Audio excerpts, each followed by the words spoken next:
Então agora, por favor, vamos para a palavra de Deus, no livro de 2 Samuel, capítulo de número 23. Livro de 2 Samuel, capítulo de número 23, é o texto que nós vamos ler esta noite. Verso 11 e verso 12, diz assim o texto: E depois dele, Sama, filho de Agé, o Ararita, quando os filisteus se ajuntaram numa multidão, onde havia um pedaço de terra cheio de lentilhas, e o povo fugira de diante dos filisteus.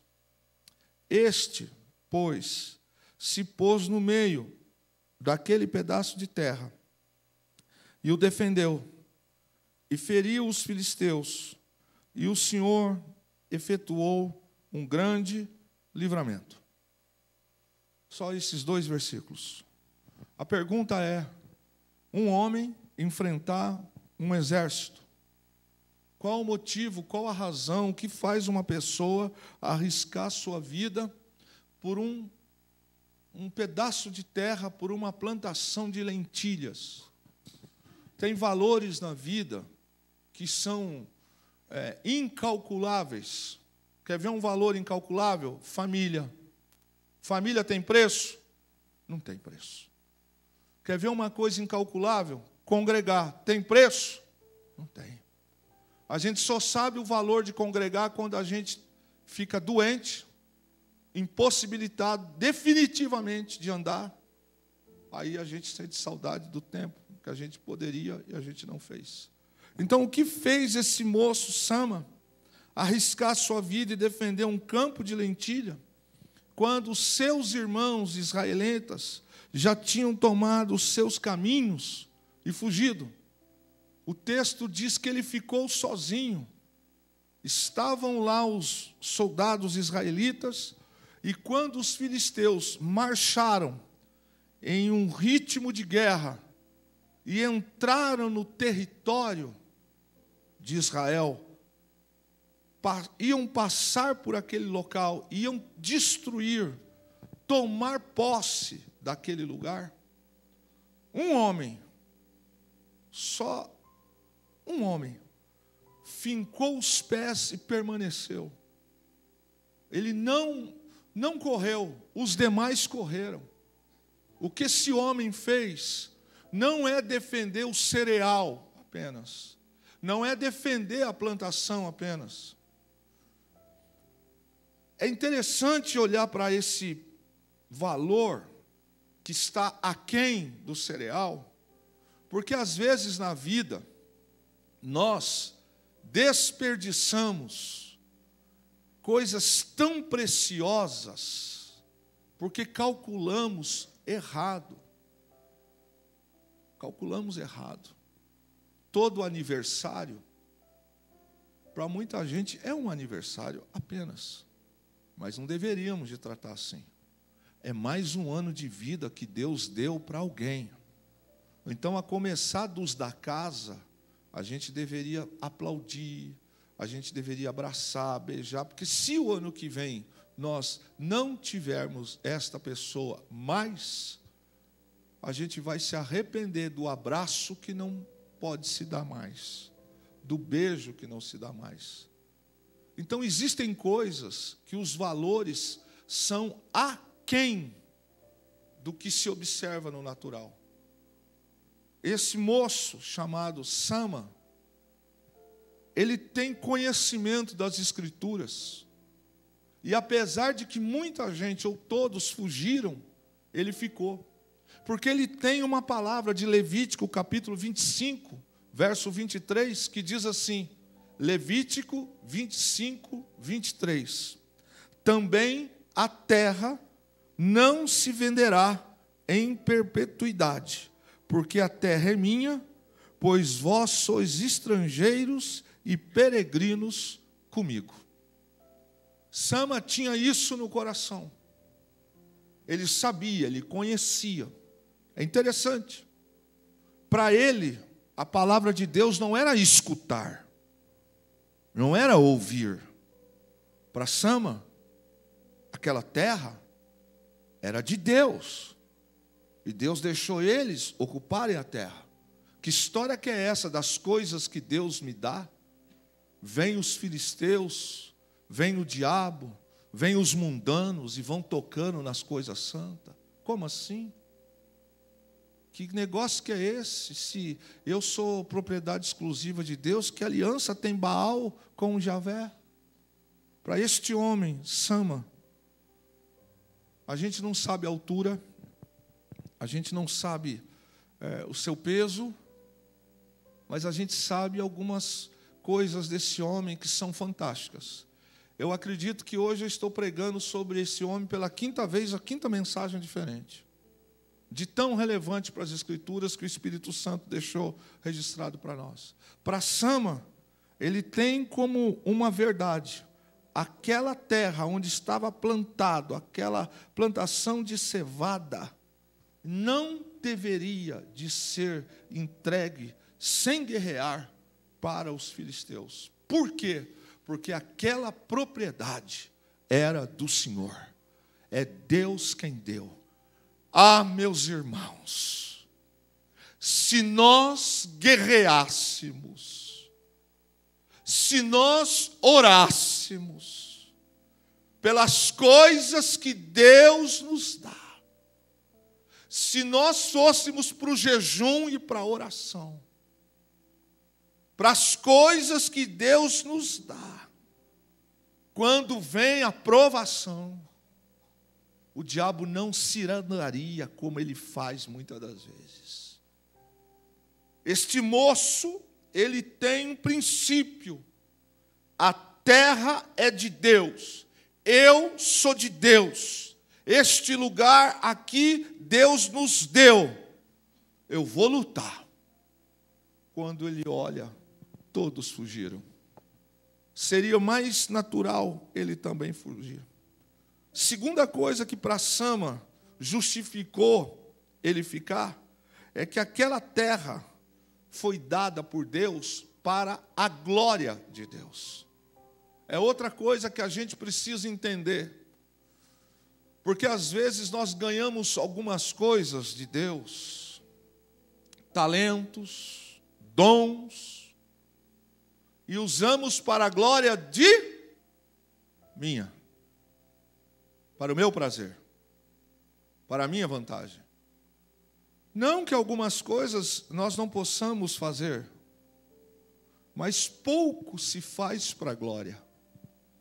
Eu oro para Deus me ajudar a passar num concurso público como eu fiz. E quando eu entro no concurso público, o sistema me engole. Aí eu não tenho mais tempo para Deus. E olha que eu falo com experiência de causa. Aí eu passo a ficar meio que engolido. Eu oro para entrar na faculdade. Eu peço e passo numa faculdade federal de medicina. Engenharia, campus federal. Mas quando eu entro lá, eu me envolvo, eu entro e eu não vivo para a glória de Deus. Eu orei tanto para Deus me dar uma família. Agora que Deus me deu, eu não trato a família para a glória de Deus. Eu orei tanto para Deus me ajudar a ser um instrumentista na obra dele. Agora que eu sou, eu não levo tão a sério os ensaios, a palavra do líder, a oração. Para este moço, Sama, não era assim. A terra, além do primeiro requisito, era para a glória de Deus. Era para ser motivo de glória. Terceiro motivo para Sama, Levítico 18, 24 a 30. Com nenhuma destas coisas vos contamineis, porque com todas essas coisas se contaminaram as nações que eu expulso de diante de vós. Por isso, a terra está contaminada, e eu visito a sua iniquidade, e a terra vomita os seus moradores. Porém vós guardareis os meus estatutos, os meus juízos, e nenhuma dessas abominações fareis, nem o natural, nem o estrangeiro, que que peregrina entre vós, porque todas estas abominações fizeram os homens desta terra, que nela estavam antes de vós. E a terra foi contaminada, para que a terra não vos vomite, havendo-a contaminado, como vomitou a nação que nela estava antes de vós. Porém, qualquer que fizer alguma destas abominações, sim, aqueles que a fizerem serão extirpados do seu povo. Portanto, guardareis o meu mandamento, não fazendo nenhuma das práticas abomináveis que se fizeram antes de vós, e não vos contamineis. Para Sama,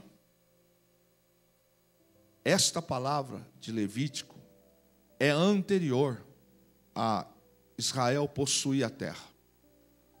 Deus lhes entrega a terra e expulsa os povos que estavam ali vivendo e contaminando a terra. Há princípios nesse texto, para outro dia. Deus entendeu e ficou claro que eles não mereciam aquela terra, porque eles infamaram a terra. Eu tenho dito nesta casa que, para às vezes, a bênção vira maldição, quando a gente não toma jeito. E estes homens foram expulsos da sua terra, e Deus entregou para Israel. A Sama tem o seguinte detalhe na sua cabeça: eu não vou deixar esses filisteus virem aqui, fazer da minha casa, fazer da minha terra, altar de Baal. Deus entregou essa terra para mim, para os meus irmãos, para Sama. E esta lei, Levítico, quando Moisés recebeu a lei do Senhor e declarou isso para toda a nação, ele disse: não, não. Agora eu vos pergunto, cadê os outros homens guerreiros de Israel? Fugiram. Pastor, mas eles não conheciam a lei? Conheciam. E por que fugiram? Porque são covardes. Fugiram porque muitas das vezes, entre a teoria e a prática, existe um meio termo. Fugiram porque muitas das vezes existem comportamentos que, quando nós somos colocados em xeque, a gente abre mão fácil. Eu escuto Bíblia, eu leio Bíblia, eu tenho camiseta com versículo bíblico, eu escuto podcast, etc. Mas na hora que vem, eu simplesmente entrego de mão beijada. Eu não vou para a oração, eu não vou para o jejum, eu não chamo a existência a palavra. Sama conhecia a palavra como todo israelita conhecia. E para ele, é melhor morrer guerreando do que saindo fugido. E para um homem, é vergonhoso ele não lutar.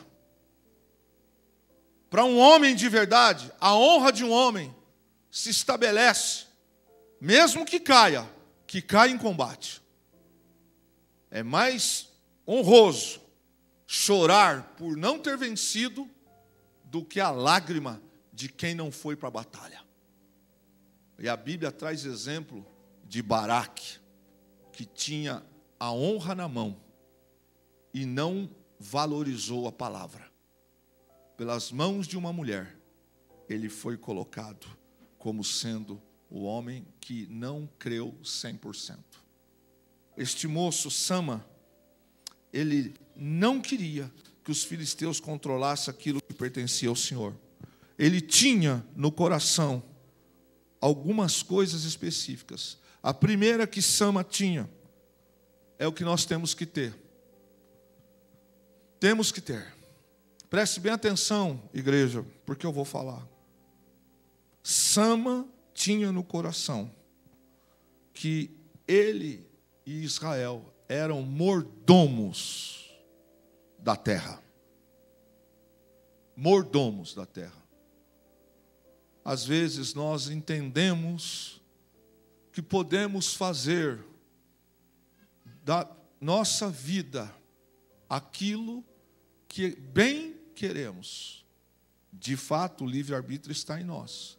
Só não podemos esquecer que somos mordomos. Vamos ter que devolver. Quantas coisas nós, muitas das vezes, não cuidamos como mordomo. Para Sama, aquela terra que os filisteus queriam, não era para ser entregue. Porque, afinal de contas, Deus confiou a ele. Eu quero fazer uma pergunta para você pensar esta noite. Primeiro, Deus tem colocado coisas a você, para você cuidar? Quantos aqui tem essa consciência? Levante suas mãos. Quantos têm essa consciência?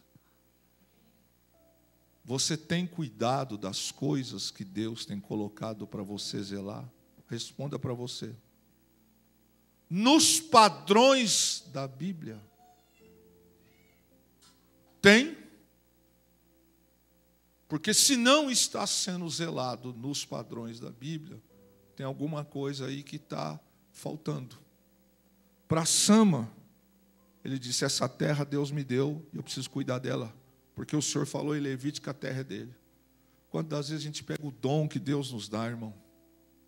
A inteligência, por exemplo, é um dom de Deus. É um dom de Deus. E a gente pega a inteligência só para usar para ganhar dinheiro. E nada para o reino. E nada para a obra. E nada para o próximo. E nada. Nada. Nós somos apenas mordomo. Aguinaldo disse aqui numa palavra de oferta essa semana.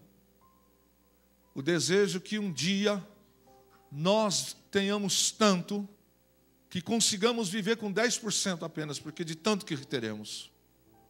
De tanto que teremos. E o segredo está na disponibilidade do coração. Outro motivo para Sama não abrir mão daquilo é que ele respeitava, porque a terra significava honrar ao Senhor e a sua aliança com Israel. É outra coisa interessante para Sama. Ele levava a terra que Deus deu para ele como algo de honra e aliança com Deus.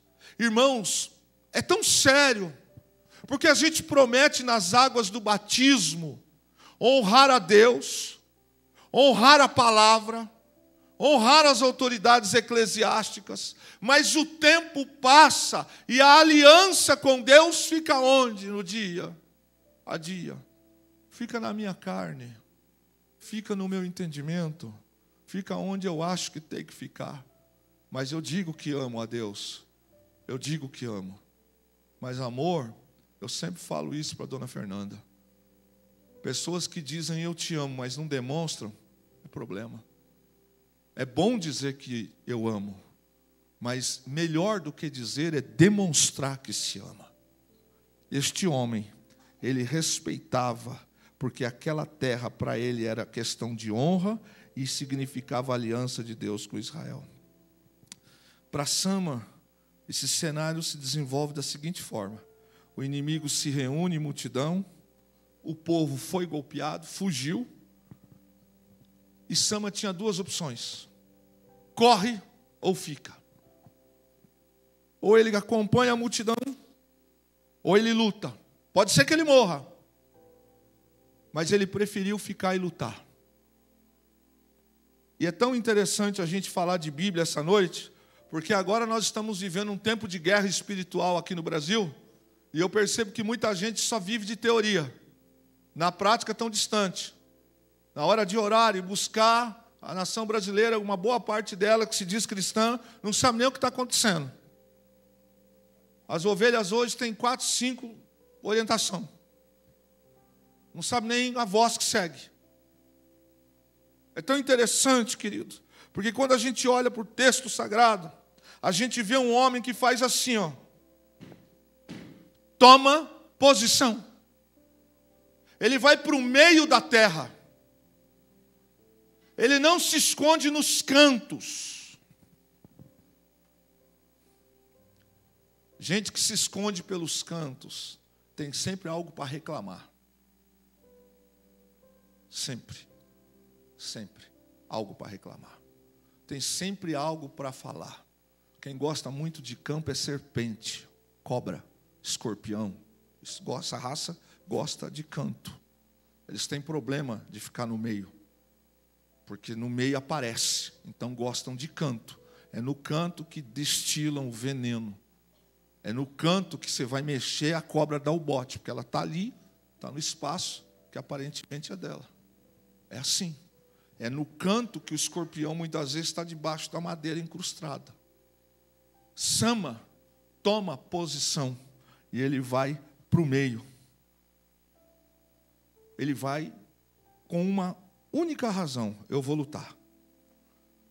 E aí eu fiquei pensando, quando eu conversei com algumas pessoas terça-feira, aqui na minha sala, sobre algo que nós estamos tratando e vamos tratar na próxima terça. Fiquei pensando nesse texto. Que tipo de homem é capaz de enfrentar uma multidão de máquina de guerra, capaz de enfrentar um exército inteiro, quando seus próprios irmãos o abandonam? Que tipo de homem faria isso? E olhando para o texto bíblico, eu descobri que homens que têm ciência do conteúdo da Escritura faz isso. Homens que leem a Bíblia e vivem a Bíblia e sabem o que a Bíblia diz, eles vivem isso. Homens que têm maturidade com as Escrituras, eles vivem isso. Sama tomou a posição que ele tomou porque ele tinha ciência de Levítico. E para ele não era uma história. Homens que para eles Deus é o Senhor, de fato e de direito. Existem duas maneiras de algumas coisas na vida eu dizer que são verdades, embora a verdade é uma só. Eu digo assim, essa caneca, de quem usa? Quem é do pastor Kleber. Alguém diz, é do pastor Kleber, porque eu vejo ele usando ali, é dele. Aí alguém diz, não, é dele porque tem uma nota fiscal que ele comprou, então está no nome dele. Então é dele de direito e de fato. Então ele é proprietário do fato, que ele toma posse, ele exerce, e é proprietário de direito porque ele tem documento para isso. Para Sama, para homens com essa personalidade, Deus para eles não é apenas de fato. Eu sei que Deus está lá em cima e está tudo bem. E também não é um Deus que está nas Escrituras e passa, não. Para Sama, Deus existe, a Bíblia é real e ele confia no Senhor. Ele sabe que Deus pode dar aquela vitória para ele e ele sabe que se ele tiver que morrer também, Deus tem o controle de todas as coisas. Que tipo de homem enfrenta batalhas invencíveis? Homens que confiam em Deus de fato e de direito. Não homens, e quando eu estou falando de homens aqui, não estou falando do sexo masculino. Lógico que a história está tratando sobre isso. Homens que enfrentam as suas guerras, suas batalhas, mulheres, famílias, igrejas que enfrentam as suas batalhas, sabendo que Deus é o Senhor, não correndo como ratos, não fugindo pelos cantos. Homens que sabem que a luta vem, os problemas vêm, mas estão orando. Quanto tempo? O tempo que for necessário. Homens que sabem que o Senhor é Deus. Que tipo de homem faz isso? Homens que não estão apenas inseridos dentro de uma religião, mas externam em seus procedimentos as Escrituras. Sabe que tipo de homem é esse? Homem que lá no trabalho as pessoas dizem, lá vai o irmão. Lá no teu trabalho, sabem que você é irmão? Apertou, né? Apertou. Eu sei que apertou. Lá no teu trabalho, sabem que você é irmã? Apertou. Apertou. Ficou ruim porque o que chega no teu WhatsApp tem que apagar antes da esposa ler. Ficou ruim porque se teu marido tiver acesso a algumas coisas, teu pai, tua mãe, vai ficar ruim. Sabe que tipo de homem enfrenta isso aqui? Homens que a igreja para ele não é banco. Homens que não vêm na ceia, tomam a ceia, somem da igreja o resto do mês. Aí aparece.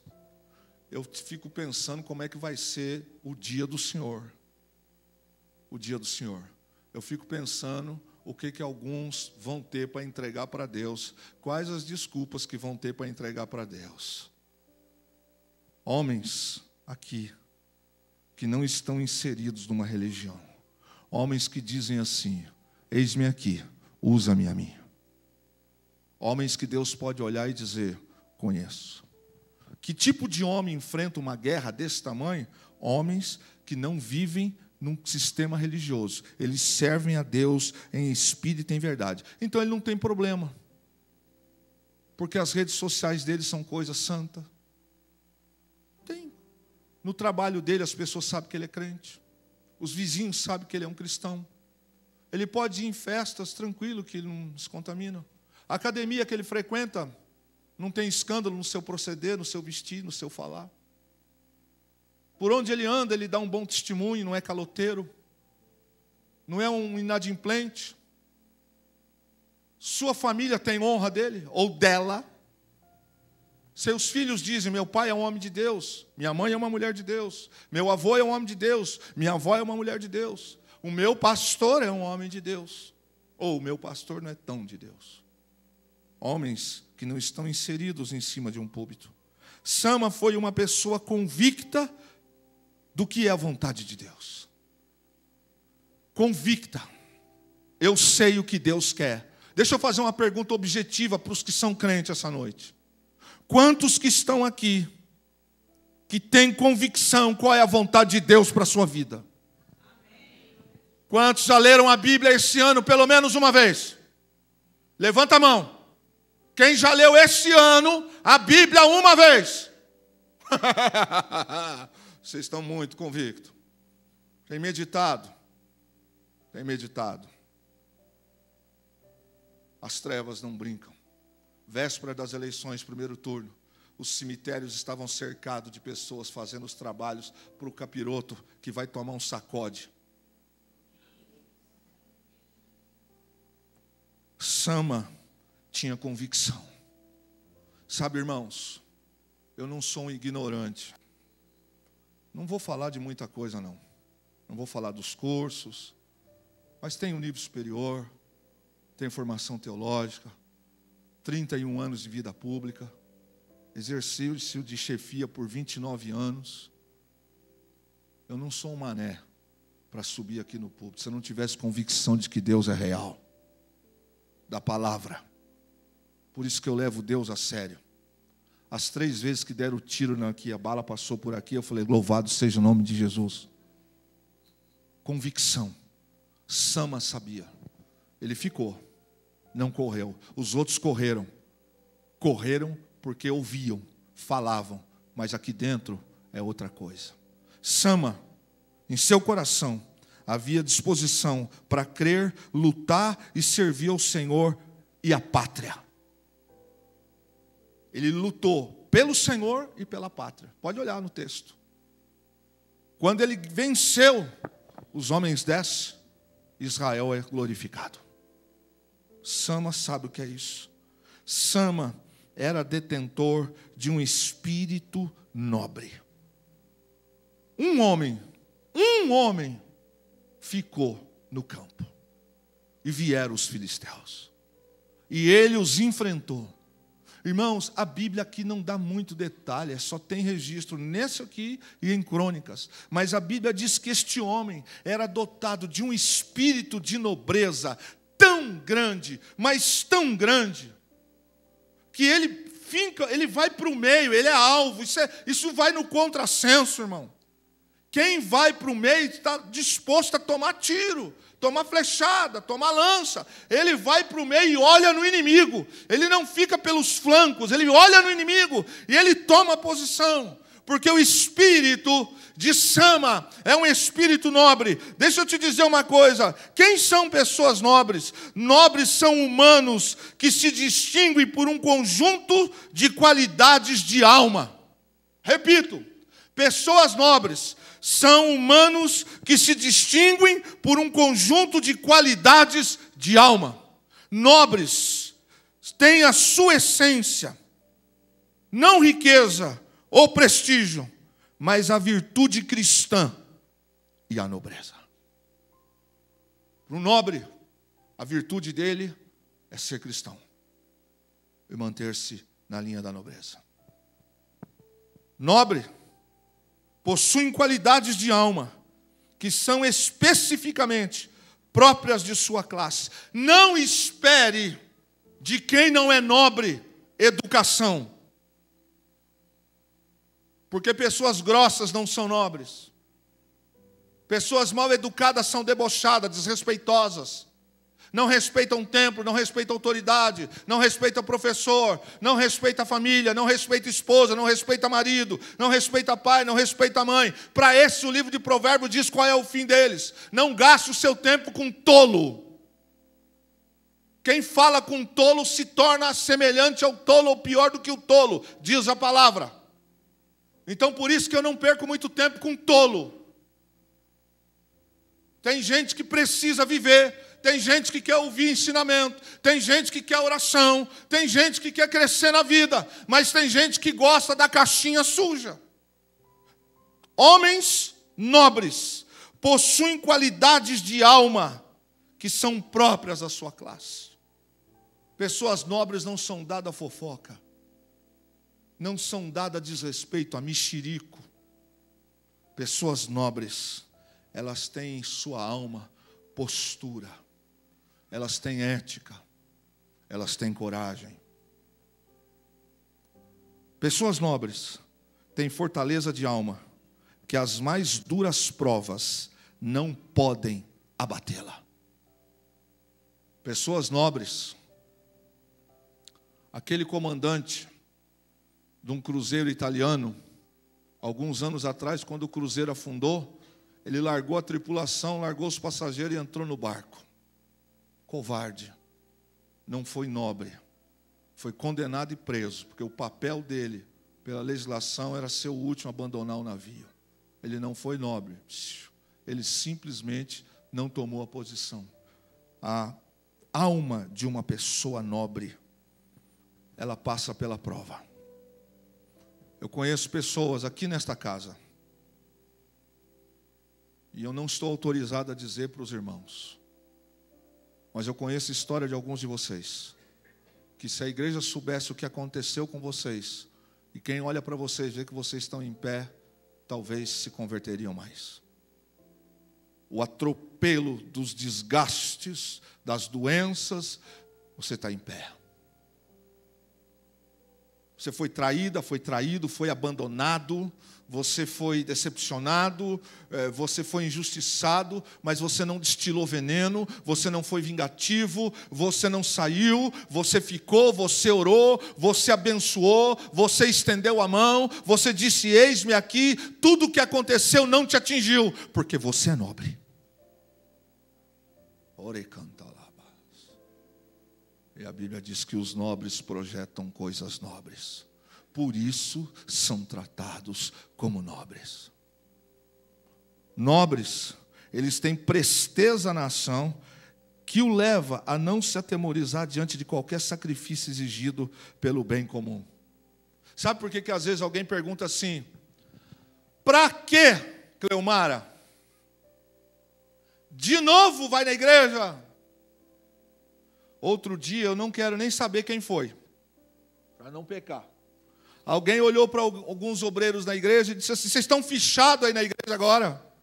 Vocês estão trabalhando direto aí? Olha o nível de alguém que se diz cristão, fazendo zombaria com pessoas que estão trabalhando no abrir e fechar a igreja. Vocês estão fichados aí agora? Pessoas nobres, elas têm nelas a ação que o leva a não ficar atemorizada diante de qualquer sacrifício exigido pelo bem comum. Geralmente, pai e mãe são nobres, a exceção à regra. Geralmente o pai fica sem comer para deixar o filho comer. Geralmente a mãe anda com roupa rasgada, mas o filho está com calçado decente. Ele se sacrifica. Pessoas nobres. Chega visita em casa, inesperada. Todo mundo come. Se faltou mistura para ela, está tudo bem. E não reclama depois. Ela entende os princípios. Pessoas nobres têm prontidão na adesão aos preceitos da doutrina e da vida cristã. Isso é nobre. Tem problema com a Bíblia. Quando a gente tem problema com a Bíblia, irmão, aí acabou o mundo, né? Acabou o mundo. Pessoas nobres, elas têm prontidão em obedecer. Essas qualidades de uma pessoa apontam um nobre, no sentido mais legítimo da palavra.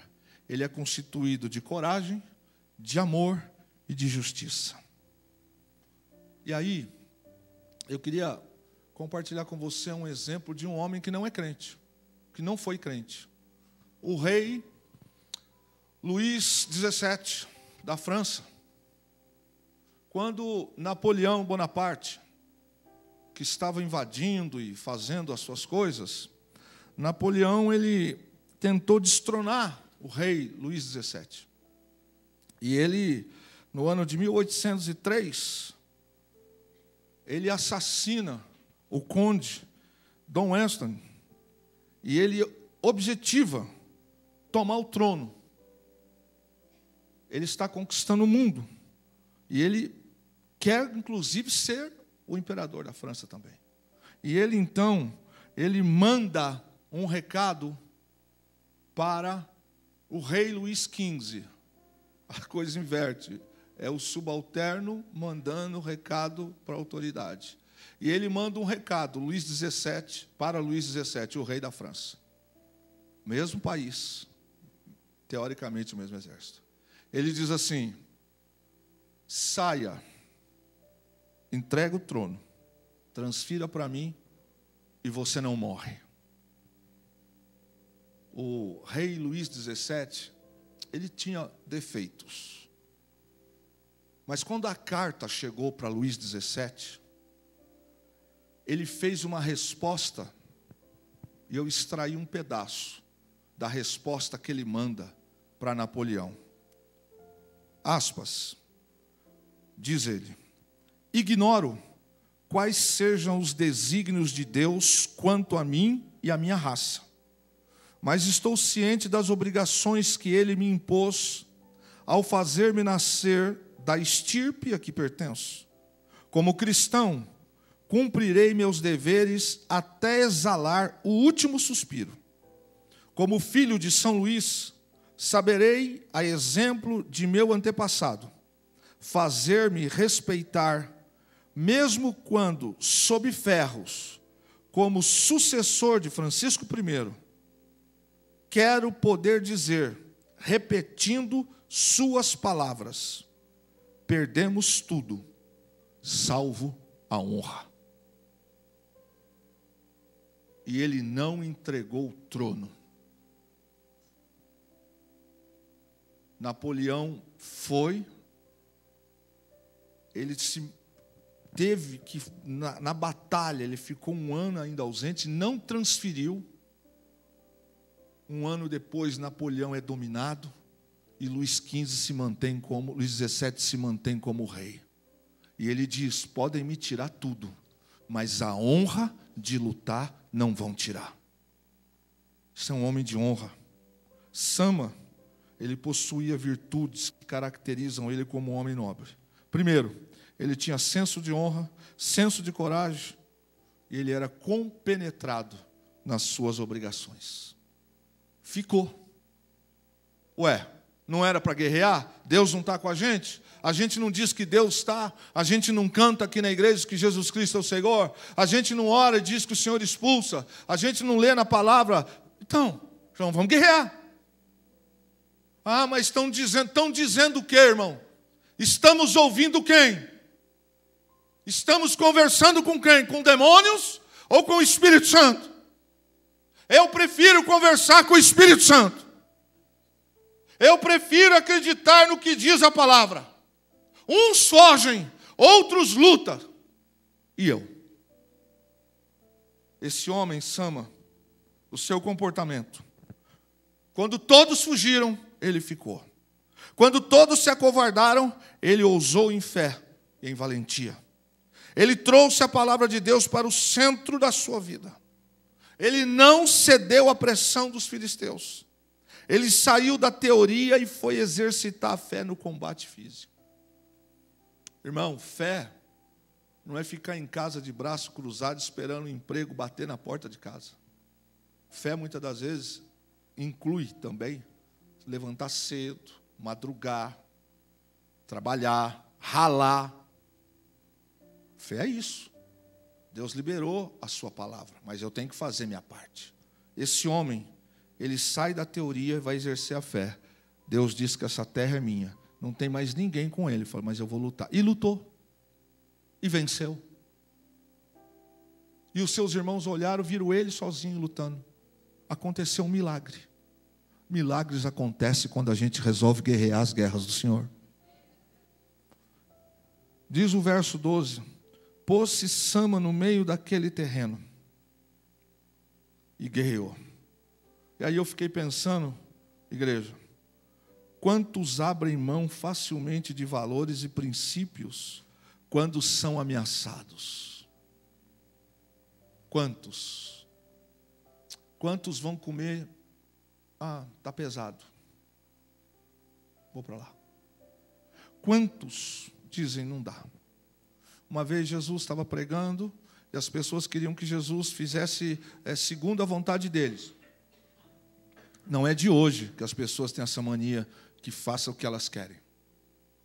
E Jesus disse, não vou dar pão e não vou dar peixe, coisa nenhuma. Vocês estão achando que o evangelho é isso? Já fiz isso outro dia. Aí eles falaram assim, estou fora. Dura essa palavra. Eles deram as costas para Jesus, saíram. Jesus olha para os discípulos e diz, e vocês? Querem ir também? Pode ir. Os discípulos dizem, Senhor, para onde iremos nós? Só o Senhor tem palavra de vida eterna. Agora eu fico pensando, irmãos, para a gente pensar aqui, os irmãos que são raiz, crente raiz dessa casa. E também quem não é da casa. Se a gente abrisse mão, hein? Todas as vezes que nós fomos afrontados, perseguidos. Pergunte para uma mulher, para um homem, que tem 40 anos de casado, 60 anos de casado, quantas vezes ela precisou fincar o pé para manter. Para Sama, ele sabia onde ele queria chegar. Muitos se esquecem que nesse mundo, como disse Jesus, tereis aflições. Aí a gente sempre vai pelo caminho mais fácil. O caminho mais fácil qual é? Saída pela direita. E aí eu tomo a minha decisão e o evangelho fica onde? Ah, o evangelho. O evangelho, pastor, o evangelho, pois é, para este moço, aquilo que Deus falou na palavra, ele levou a sério. Mas muitas das vezes, irmãos, muitas das vezes, alguns de nós tomamos decisões sem fincar o pé e entrar na guerra. Nós queremos que as pessoas orem por nós, queremos que as pessoas jejuem por nós, nós queremos que o milagre venha para nós queremos uma profecia para nós, vamos contratar profeta, ficamos pulando de galho em galho para achar profeta, mas a gente não se posiciona. Como se fosse um Deus em cada lugar. Não, muitos se esquecem. Então, tem gente que sempre se esquece disso. Sempre as obras das trevas vão se levantar contra a gente. Sempre. Hoje é uma coisa, amanhã é outra.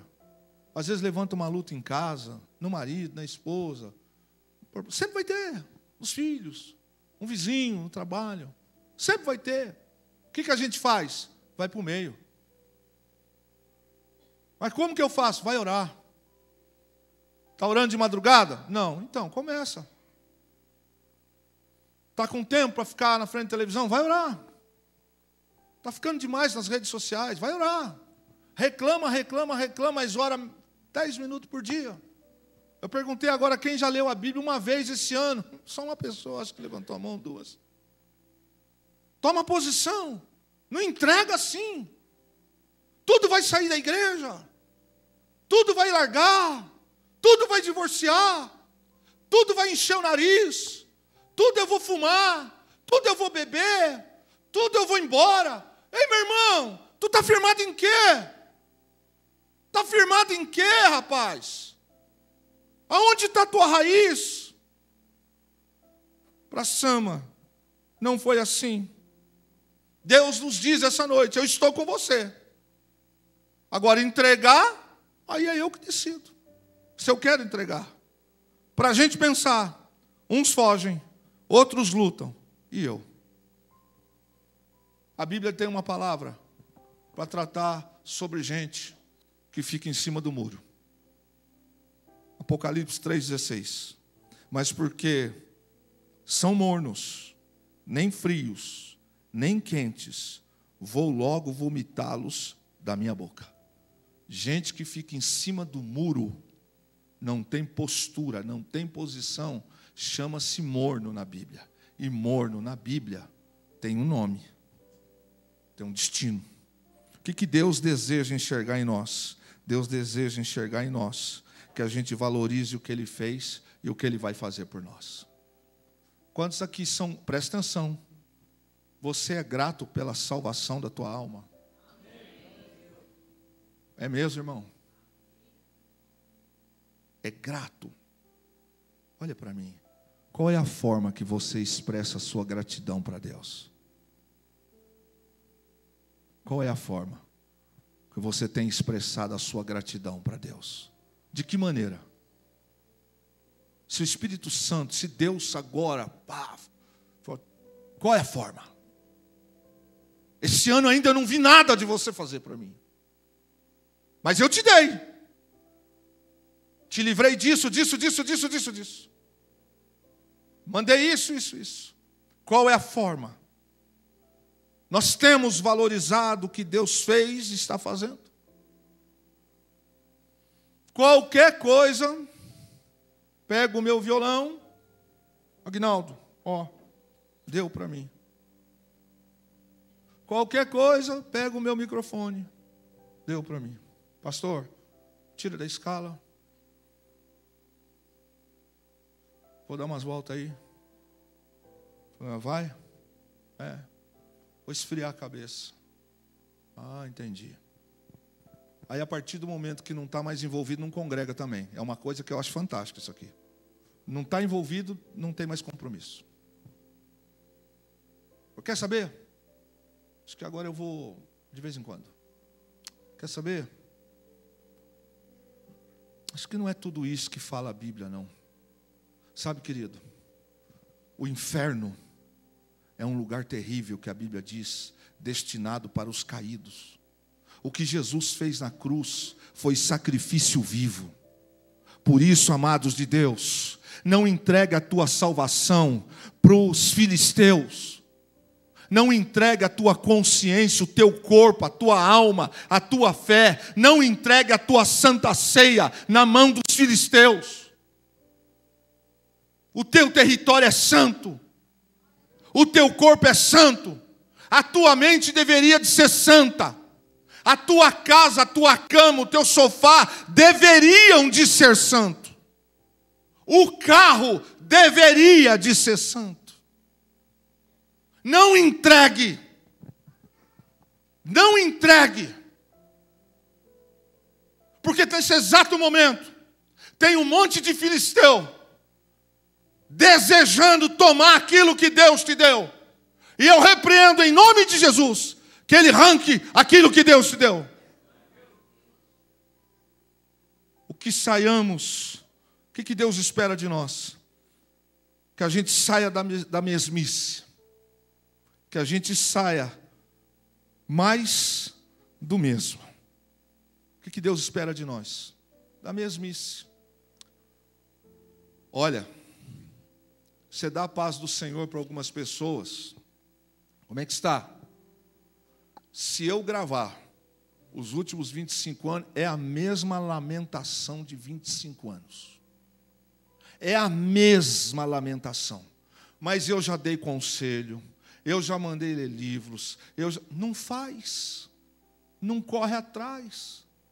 Quer que caia dentro de casa uma legião de anjos com 200.000 barras de ouro. Ô filha, cai na real. Quem faz essas coisas na conversa é Satanás.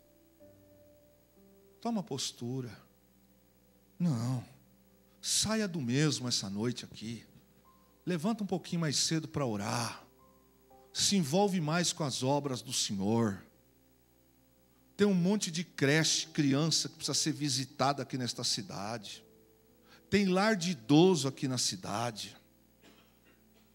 Tem um monte de coisa para fazer. Aqui na igreja nós temos idosos que estão doentes. O que Deus espera de nós?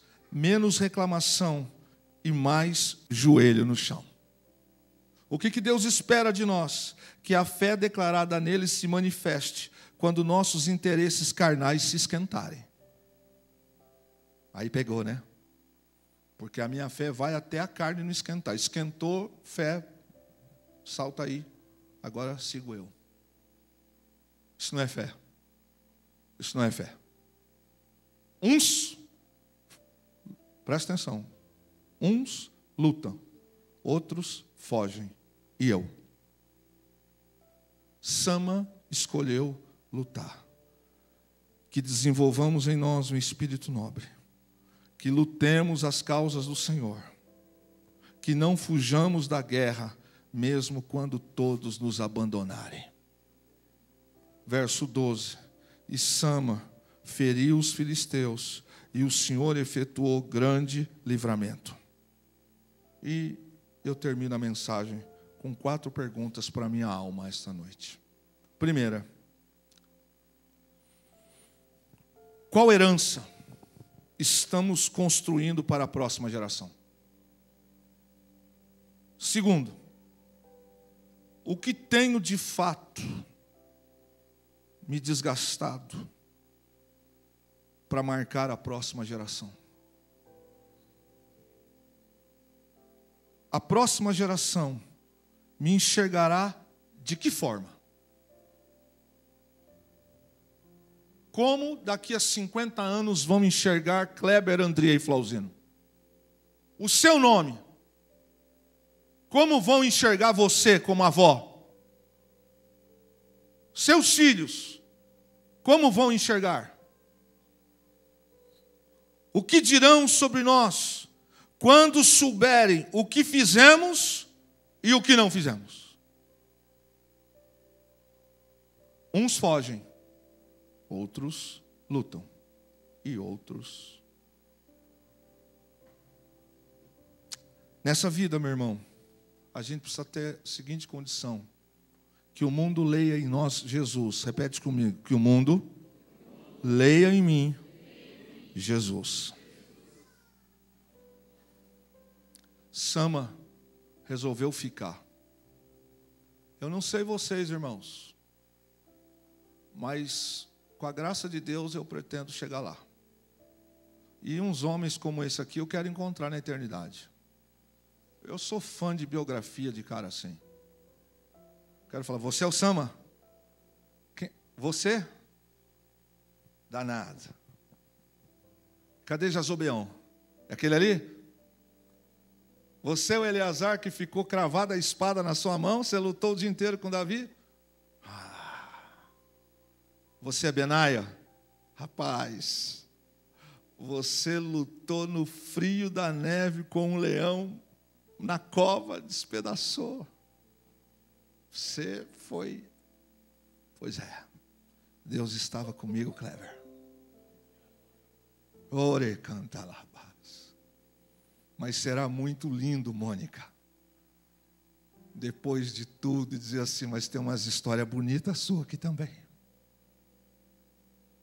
Tem umas histórias bonitas suas aqui, Fernanda. Sabe aquele vento quando passou na alva assim, assim assado, e você se manteve firme. Nós aqui, a gente glorifica a Deus. Todos os pais que estão aqui, que eu vou citar para vocês, não é Bíblia, é filosofia.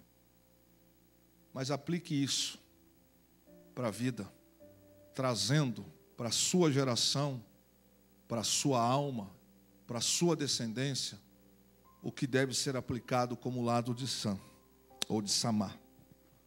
Houve um filósofo grego, o seu nome era Epiteto. ele passou o maior tempo da sua vida como escravo.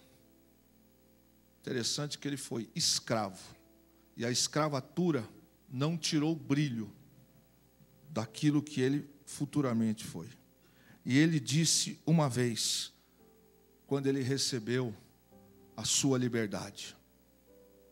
E a liberdade dele foi uma liberdade de exílio. Ele e os outros foram exilados numa ilha. E lá nessa ilha, ele passou os dias da vida dele, desenvolveu, aplicou, criou discípulos, e até hoje se fala na filosofia sobre ele. Como eu disse a você, não é bíblico, mas faz todo sentido. Ele disse assim uma vez: tenha cuidado de deixar seus filhos bem instruídos, em vez de ricos, pois as esperanças dos instruídos são melhores do que a riqueza dos ignorantes. E aqui eu fecho com você esta noite. Elisângela Muras. Uns lutam, outros fogem, e eu faço o quê? Estamos numa guerra. Qual a sua postura? O que é importante para você essa noite, Edívia?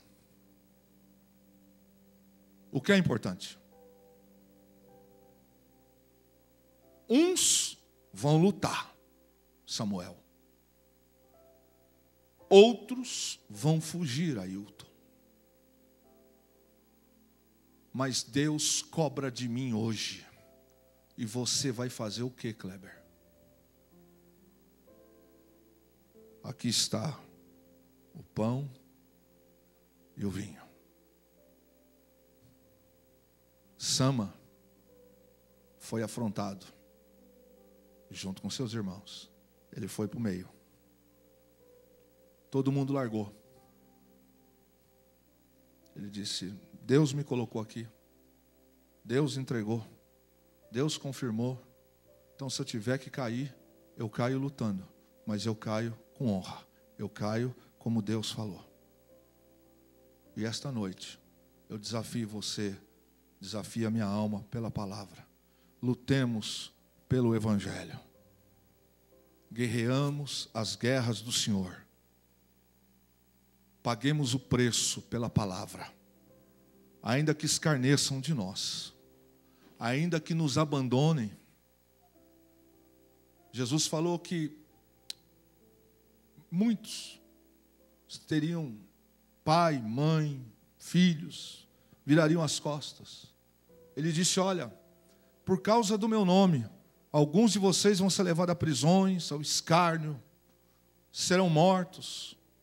Mas aí ele disse: mas tem de bom ânimo. O que eu preparei para vocês é muito superior a tudo isso. A igreja atravessa um tempo, e agora nós vamos ceiar com alegria.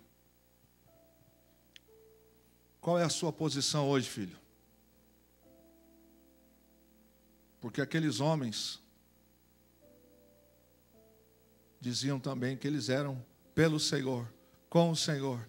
Mas a hora que a guerra veio, olha o que eles fizeram. Bora. Qual é a tua posição? Qual é a tua posição? Coisa chata na hora do culto, ficar pedindo para as pessoas: olha para o teu irmão, pergunta para ele qual é a tua posição. Né? Mas é. E aí, qual a tua posição? Fico. Quem fica pelo Senhor, fica em pé.